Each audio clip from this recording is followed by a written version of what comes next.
एक केस में अलग न्याय और हमारे अजीत दादा के केस में जो महाराष्ट्र का बहुत बड़ा नेता था, लोक नेता था, उनके बारे में अलग न्याय, ये क्यों? इसके बारे में वो उत्तर नहीं दे पाए। उसके साथ कल वीके सिंह यहाँ पे आया था। जब वो आया था तब उसके साथ उसकी प्राइवेट सिक्योरिटी थी या गवर्नमेंट की थी, वो मुझे नहीं मालूम, लेकिन उस सिक्योरिटी के पास AK-47 था। अभी AK-47 के जो सिक्योरिटी वाले थे, वीके सिंह और उसके 3-4 गाड़ियां वो अंदर भेज दी गई, लेकिन यहाँ के जो पत्रकार है उनको बहुत मिसट्रीट पुलिस ने वहां पे किया, उनको अंदर भेजा नहीं, उनको 8 घंटा यहाँ पे धूप में रखाया। हम सब गए थे कुछ दिन पहले सीआईडी के ऑफिस में जाके, वो जो सब अधिकारी, उनको हमने विनती की थी कि हमारा एफआईआर आप ले लो। उन्होंने एफआईआर नहीं लिया था। उन्होंने उस टाइम बोलते वक्त कहा था कि एआईबी का रिपोर्ट आने दो, फिर हम एफआईआर करेंगे। एआईबी का रिपोर्ट 3 दिन पहले आया, 4 दिन पहले आया, 4 दिन तक कुछ भी एफआईआर नहीं हुआ। तो आज सीआईडी से मिलके उनको पूछना था कि ठीक है, आपने उस टाइम नहीं लिया, अभी एआईबी का प्रिलिमिनरी रिपोर्ट आया तो अभी आप हमारा एफआईआर ले लो। उसके लिए भी अनफॉर्चुनेटली आज उन्होंने ना कहा। अभी ये देखो, मेरे हाथ में जो एफआईआर है, 2019 को मुंबई में घाटकोपर में एक बीच क्राफ्ट 200 नाम का एक एयरक्राफ्ट क्रैश होके उसमें 5-6 जन का मृत्यु हुआ। अभी वहां पे जो मिले क्या है ना, किरीट सोमैया, ये जो बीजेपी के नेता है, तब बीजेपी का सरकार इस राज्य में था। किरीट सोमैया वहां पे पुलिस स्टेशन गए, पुलिसों को वहां पे फोर्स किया और फोर्स करने के बाद सबके ऊपर वहां पे एफआईआर हुआ। हमारा यही कहना है ना, इतना बड़ा नेता महाराष्ट्र का अगर एक्सीडेंट में वहां पे गुजर जाता है तो उनके बारे में एफआईआर करना बहुत इम्पोर्टेंट है। अगर उनके बारे में आप एफआईआर नहीं कर रहे हो तो यहाँ पे एक केस में अलग न्याय और हमारे अजीत दादा के केस में जो महाराष्ट्र का बहुत बड़ा नेता था, लोक नेता था, उनके बारे में अलग न्याय, ये क्यों? इसके बारे में वो उत्तर नहीं दे पाए। उसके साथ कल वीके सिंह यहाँ पे आया था। जब वो आया था तब उसके साथ उसकी प्राइवेट सिक्योरिटी थी या गवर्नमेंट की थी, वो मुझे नहीं मालूम, लेकिन उस सिक्योरिटी के पास AK-47 था। अभी AK-47 के जो सिक्योरिटी वाले थे, वीके सिंह और उसके 3-4 गाड़ियां वो अंदर भेज दी गई, लेकिन यहाँ के जो पत्रकार है उनको बहुत मिसट्रीट पुलिस ने वहां पे किया, उनको अंदर भेजा नहीं, उनको 8 घंटा यहाँ पे धूप में रखाया। और ये वीके सिंह अंदर जाके कॉफी दिया, चाय दिया, उसके शायद सिक्योरिटी को भी उन्होंने चाय दिया था, गाड़ी अंदर लेके गए थे और शायद 1-2 घंटा सिर्फ इंक्वायरी हुआ होगा, 8 घंटा सिर्फ दिखाने के लिए था। अंदर एसी में बैठ के वो सिर्फ मस्ती कर रहा था, ऐसे हम सबको लगता है। अभी एक ऐसा बंदा सीआईडी, मतलब महाराष्ट्र का जो क्राइम ब्रांच है, वहां पे अगर AK-47 लेके सिक्योरिटी के साथ वहां पे आता है तो क्या संदेश देना चाहता है कि वो सीआईडी से बढ़कर है, महाराष्ट्र की सिक्योरिटी से बढ़कर है? क्यों इतनी वीआईपी ट्रीटमेंट वीके सिंह को वहां पे दी जा रही है?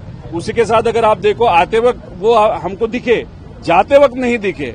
वहां पे यहाँ पे पत्रकार रुके थे, लेकिन जब वीके सिंह बाहर आने का टाइम हो गया था वो किसी को भी नहीं दिखा, जिसका कारण शायद लोगों के मन में ऐसा है, जो रियल है, कि पुलिस के गाड़ी में उसको बाहर निकाला गया था।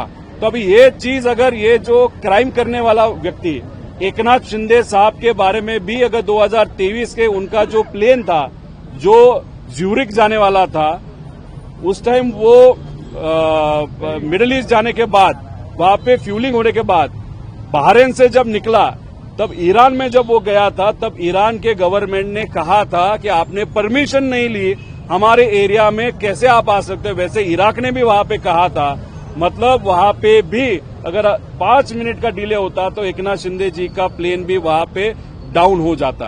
अभी उस टाइम कंपनी कौन सी थी? तो VSR थी। कंपनी का मालिक कौन था? VSR था। नेता कौन था? महाराष्ट्र का बहुत बड़ा नेता, मुख्यमंत्री थे। अभी देखो, अजीत दादा के केस में अनफॉर्चुनेटली एक्सीडेंट होके वो हमारे साथ नहीं रहे, लेकिन कंपनी कौन सी थी? VSR थी। मालिक कौन था? वीके सिंह था। तो ये कोइंसिडेंस हो सकता है या जानबूझ के एकनाथ शिंदे साहब के टाइम में भी कुछ और प्लान था। तो ये तब तक नहीं पता चलेगा जब तक वीके सिंह को जेल में नहीं डाला जाता, प्रॉपर इंक्वायरी नहीं होती। इसलिए एफआईआर करते वक्त एक तो VSR के ऊपर डीजीसीए के जो अधिकारी है, जो वीके सिंह को मदद करते हैं, उनके ऊपर एरो नाम की कंपनी और वीआईपी एक हाथ अगर प्रवास कर रहा है या फ्लाइंग कर रहा है महाराष्ट्र से, तो महाराष्ट्र के कुछ अधिकारी जिम्मेदारी होती है उनकी कि वो सेफ है कि अनसेफ है प्लेन देखने की। तो वो जो अधिकारी है जो ग्रुप में है एरो के, उनके ऊपर और एक ऐसा व्यक्ति जो अननेम्ड है, ऐसा व्यक्ति जो इस कॉन्स्पिरेसी के पीछे, इनके खिलाफ आप एफआईआर करो, ये हमारी मांग है। लेकिन अभी तक अनफॉर्चुनेटली हमारा एफआईआर लिया नहीं गया। इस पूरे मामले की जांच सीबीआई करेगी, सीरियस होता दिख रहा है। देखो, सुशांत सिंह के बारे में बिहार के गवर्नमेंट ने जब केंद्र सरकार को लिखा था कि सीबीआई की इंक्वायरी सुशांत सिंह के मर्डर के बारे में या सुसाइड के बारे में वहां पे होनी चाहिए, तो 2 दिन में ही सीबीआई ने वो विषय एक्सेप्ट किया था, वो केस एक्सेप्ट किया था, फिर उन्होंने इंक्वायरी शुरू की थी। अभी दादा का सीबीआई इंक्वायरी हो, ऐसे दादा के पक्ष के नेता ने ही सीएम साहब को मिलकर वहां पे विनती किया था। दूसरे दिन वो जो रिपोर्ट है जो महाराष्ट्र से जाता है वो वहां पे दिल्ली गया, लेकिन वो जाके अभी 22 दिन हुआ। सुशांत सिंह के केस में 2 दिन में वहां पे एक्सेप्ट होता है रिपोर्ट, और दादा के केस में 22 दिन होके भी अगर एक्सेप्ट नहीं हो रहा तो डेफिनेटली कुछ न कुछ तो काला है इसमें, ऐसे हम सबको लगता है। इस तरीके का भेदभाव जानबूझ के किया जा रहा है ताकि अगर इस वीके सिंह को ताबा में लिया जाता है, जेल में डाला जाता है, एफआईआर होता है, तो आगे जाके वीके सिंह, जो लोग इस कॉन्स्पिरेसी के पीछे है, उनका नाम शायद बता देगा। इसलिए ये treatment, VIP treatment VK Singh को दी जा रही है। मतलब किसी न किसी को तो या किसी इंस्टीट्यूट को वहां पे बचाया जा रहा है, और इसके कारण अजित दादा को वहां पे न्याय नहीं मिल रहा है, ऐसे हम सबका कहना है। क्रिकेट मैच भी दिखाया गया।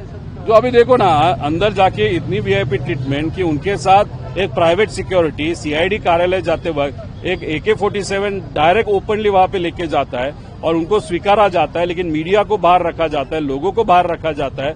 तो वहां से उनकी वीआईपी ट्रीटमेंट चालू हो गई। अंदर जाके खाना पीना ठीक है, वो किया, ऐसे हम समझते हैं। लेकिन हमको ये भी पता चला है कि शाम को आधा घंटा वो मैच भी देख के गया।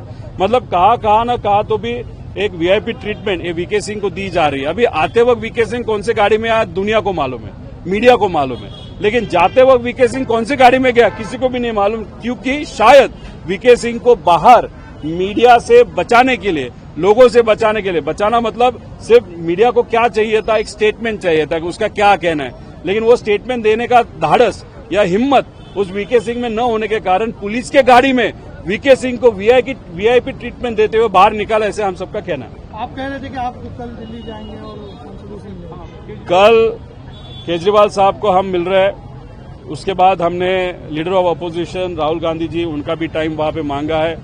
जो भी इंडिया गठबंधन की पार्टियां हैं, उनके जो प्रमुख हैं, उनको हमने विनती किया कि ये विषय मुझे आप सबसे बात करनी है, आपको समझाना है, ताकि पार्लियामेंट में भी ये विषय लिया जा सकता है। ये विषय इसलिए इम्पोर्टेंट है क्योंकि एक बड़ा नेता इस एक्सीडेंट में हमारे साथ नहीं रहा। अभी ये एक्सीडेंट है या कॉन्स्पिरेसी है, वो लोगों को जानना है। इसलिए ये इन्वेस्टिगेशन प्लेनली, सिंपली और क्लियरली और ट्रांसपेरेंटली होने की वहां पे जरूरत है। उसी के साथ कलम 12 जो है, मतलब रूल 12, उसके अंडर ये इन्वेस्टिगेशन होना चाहिए। हमारी मांगनी है तो हाँ, ये हमारी मांगनी है क्योंकि वहां पे एक अलग कमेटी फॉर्म किया जाता है, उनको बहुत ज्यादा अधिकार होते हैं। ये कलम 11 मतलब रूल 11 के अंदर सब अधिकार ये डीजीसीए को वहां पे होते हैं, तो वहां पे इन्फ्लुएंस हो सकता है। और ये मांगनी हमारे साथ एयर इंडिया का जो फ्लाइट अहमदाबाद में वहां पे क्रैश हुआ था, वो जो पायलट एसोसिएशन है, 5000 लोगों की पायलट एसोसिएशन, उनकी भी ये मांगनी है कि अहमदाबाद के एक्सीडेंट का अंडर रूल 12 हो। हमारी भी मांगनी है। ये सब विषय लेके हम ये बड़े पार्टियों के नेताओं को वहां जाके मिलेंगे।